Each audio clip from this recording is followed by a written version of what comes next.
मग सुटलं की नाही तुमच्याही तोंडाला पाणी ही संत्री बघून?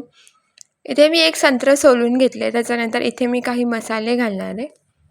लाल तिखट घेतलं 1 चमचा आणि बाकी सगळे मसाले पाव चमचे घेतले. धनेपूड, हळद, चाट मसाला, साखर घेतली आहे आणि मीठ चवीपुरतं घ्या. इथे तुम्हाला मिरची वापरायची असेल तुम्ही मिरचीसुद्धा वापरू शकता. तेलाचे 1 ते 2 थेंब लागणार आहेत आणि अर्ध लिंबू लागणार आहे आपल्याला. आता मी इथे एक रिकामी बरणी घेतली आहे. त्या रिकाम्या बरणीमध्ये मी सोललेलं संत्रं घातलं आहे.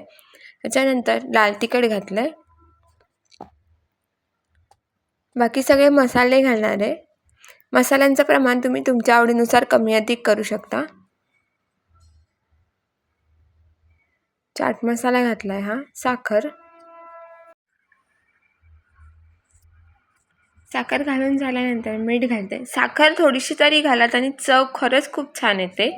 आंबट, गोड आणि तिखट अशी. तेलाचे 1 ते 2 थेंब घातलेत आणि हे एकदा झाकण लावून मी शेक करून घेणार आहे.